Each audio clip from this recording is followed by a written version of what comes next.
Did Henry Cejudo quit? Let's get down to business.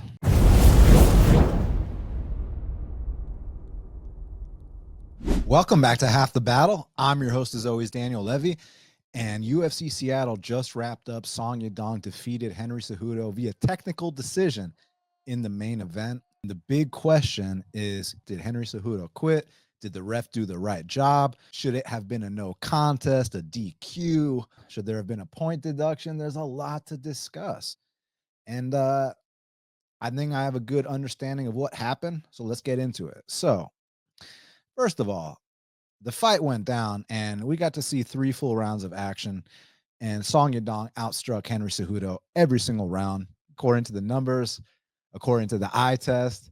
I mean, what's crazy to me is, so 2 of the judges had it 29-28, meaning that 2 of the judges scored a round for Cejudo. But the crazy thing about it is, you'd think, okay, if Cejudo won any of the rounds, it'd possibly be round 2, right? You know, because at the end of that round, he landed a couple shots on Song, and when you end rounds, it's that visual. That's the last thing that the judges see. So yeah, I could see maybe an argument for Henry winning the second round, but Mr. Derek can't see so clearly. Gave Cejudo the third round, which is like absolutely insane to me. But anyways, the big talking point here: did Henry Cejudo quit? So Henry Cejudo was unfortunately the victim of multiple eye pokes throughout the contest, and in the third round, it was almost like a double eye poke. Now, when this happens, you get up to 5 minutes to recover, and Henry took the full 5 minutes to recover. From there, the ref asks you, can you continue? Now, had Henry said no, then Henry would have either won via disqualification or the fight would have been ruled a no contest. Reason being this: in order for a fight to go through a technical decision, we have to get past the halfway point of the fight, right? And 3 full rounds had not been completed up until that point. So had Henry Cejudo been like, you know what, man, I just can't see, I don't want to continue. Okay, either no contest or DQ. And that's Jason Herzog, the ref. That's his discretion, what he wants to do in that moment. But the fact of the matter is, Henry Cejudo said, I can continue. Therefore, the foul is now a non-factor. I'm not saying it's a non-factor in terms of how the fight played out. I'm saying the foul is now a non-factor in terms of, if he can't answer the bell between rounds, we can't blame it on the eye poke anymore, because he already said he's good to continue. So by definition, by the rules, he took his full 5-minute allotted break time and he said, yes, I can continue. He finished out the third round. So the fight's on at that point, man. Like, there's no more, like, like I said, the eye poke at that point is a non-factor in terms of the ref's standpoint, not a non-factor in terms of Henry's vision. Now, in between rounds, between the third and fourth round, Henry very, very audibly, loudly said, I can't see, I can't see.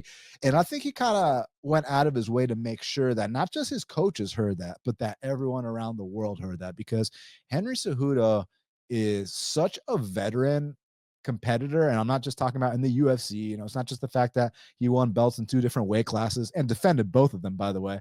We're also dealing with an Olympic gold medalist. And ironically enough, Song Yadong was selling souvenirs outside the Olympic Games in China back when Henry competed. So this was a cool full circle moment for him. But back to this.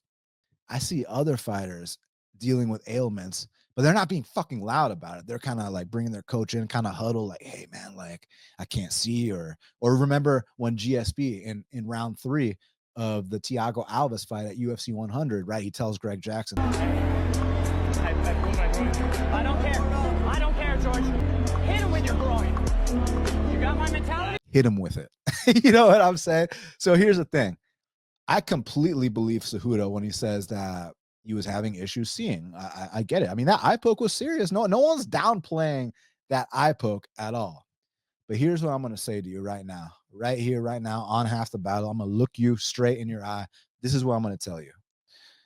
The champion, Henry Cejudo from 2020, the guy that knocked out Dominic Cruz, the guy that knocked out TJ Dillashaw, the guy that dethroned Demetrius Mighty Mouse Johnson, the guy that destroyed the then boogeyman of the division, Marlon Moraes, who was never the same ever again after his fatal night with Henry Cejudo.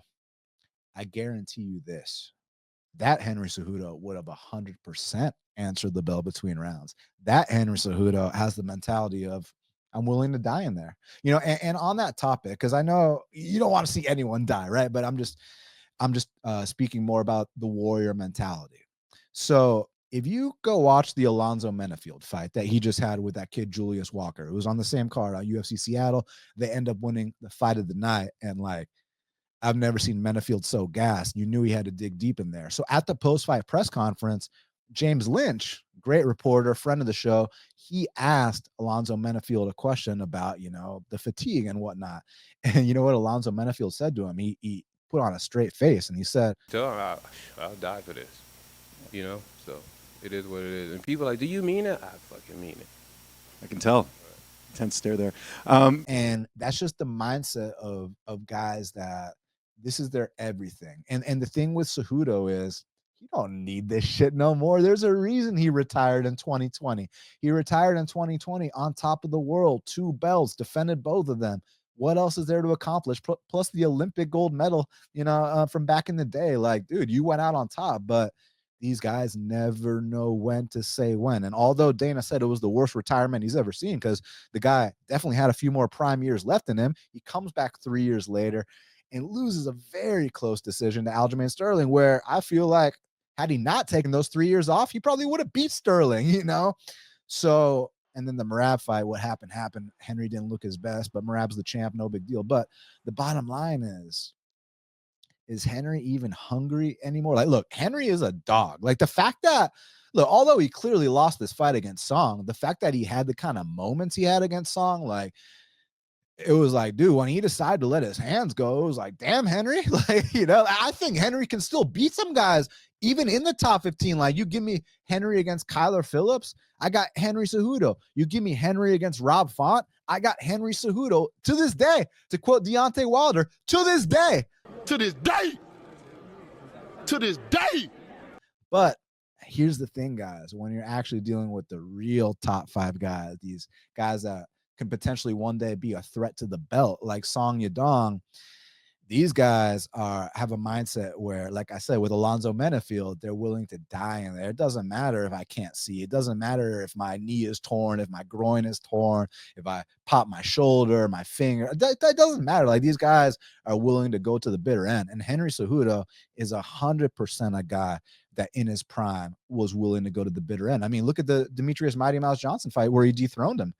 In the first round of that fight, he got kicked in the calf and his peroneal nerve just went out. And this guy's rolling over his ankle all over the place. And he made the requisite adjustments to go out there and actually win that fight and dethrone Mighty Mouse Johnson, who a lot of people consider to be one of the greatest of all time. And then you look at his fight against Marlon Moraes, the kind of adversity he had to overcome in that first round to come back and win the bantamweight belt. Like, dude, Henry Cejudo is not a quitter. Henry Cejudo is not a pussy at all. Henry Cejudo is one of the toughest men to ever walk the face of planet Earth. The thing about it is, this ain't 2020 no more. This is 2025 now. My boy's 38 years old. He's got kids. He's rich beyond his wildest dreams. He don't need this. So at this point, when it was between the 3rd and 4th round, and one thing I want to be very clear about. Am I questioning what was he really hurt? What? No, I'm not at all. I know that eye poke was serious. I know that Henry was definitely probably seeing, like, you know, he said he saw 4 songs in there. I believe him.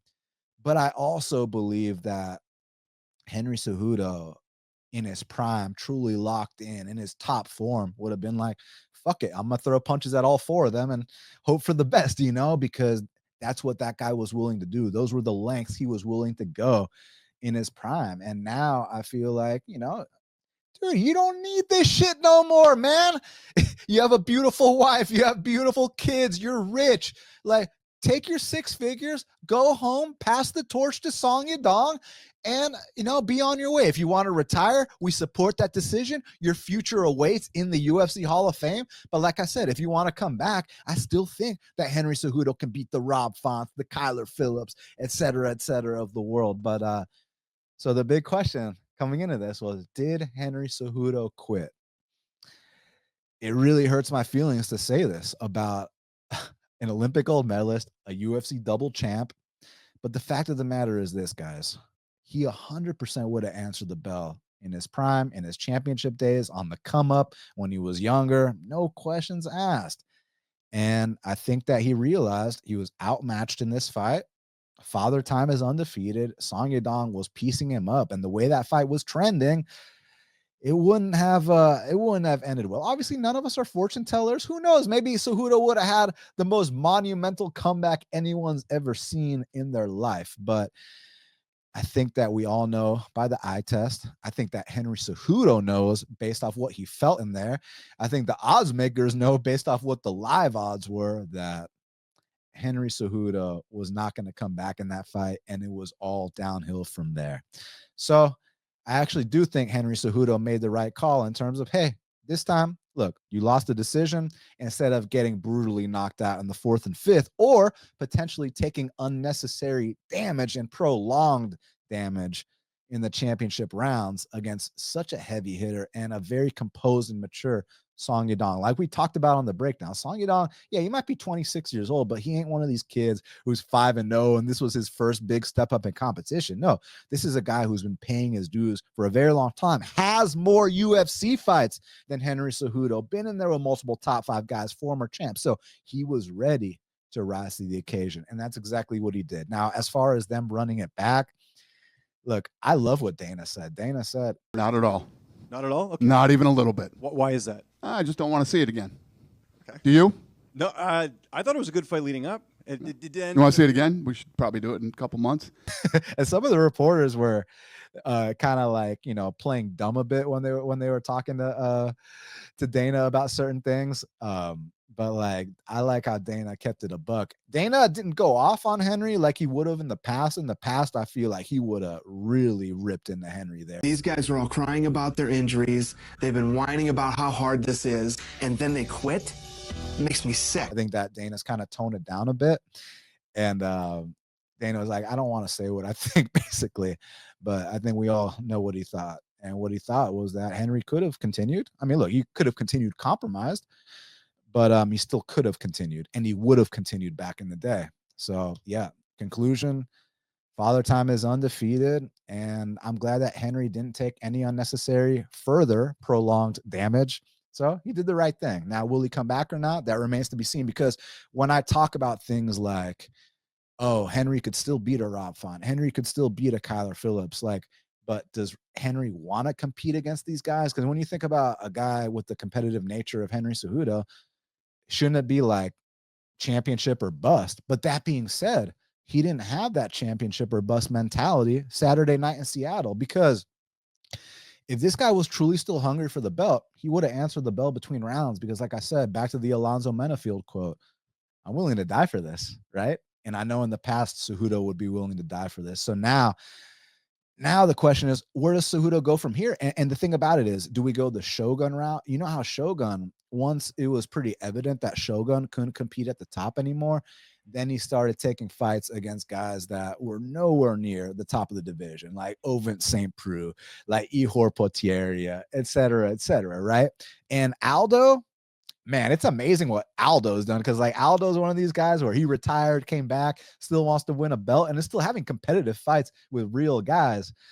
But yeah, the Shogun route was, once he realized that he couldn't be champ anymore, it was like, look, I still want to compete, I still want to be active, just don't put me in there with these top 10 guys no more. So yeah, we'll see which direction Henry wants to go. If he still wants to make money, he can still win fights at this level. You just can't win fights at the top 5 level anymore. But hey, man, regardless, shout out to both Song Yadong and Henry Cejudo. That was one hell of a fight. I thoroughly enjoy it. Obviously, I was happy to win a 5-unit risk on Song Yadong and cash plus 2 units. We've been doing super well this year so far. I don't want to get arrogant. Got to keep my head on my shoulders and follow the game plan that I've been following. But yeah, I'm going to break down the UFC Vegas 103 card later on this week. So I'm gonna be joined this Wednesday by Brady from Stats Diggers to break down the Manel Cap versus Asu Almabaya fight. So I hope y'all join me for that Wednesday night. And make sure you hit the like button, hit the subscribe, leave me a comment. Tell me if you disagree, if you agree, if there's some points I missed that you wish I mentioned. Let me know. One last thing. Song Yadong outstruck Henry Cejudo every single round. I had it 30-27. You can call me biased all you want, but y'all know that have been following me for a long time. I'm the first guy I'll tweet in the middle of a fight if I thought my guy lost the fight, but I'm gonna keep it a buck. And yeah, Song won, and the reason I don't want to see a rematch is because, I mean, look, if you give me the same price on Song, I'll max bet him again. But the thing about it is, in a rematch, what you want to see Henry get beat down further? Like, he was outmatched. So I want to see Song move up towards the top of the division. And Henry, it remains to be seen what he chooses to do. Thank you all for tuning into this episode of Half the Battle. And until the next time, let's cash these bets.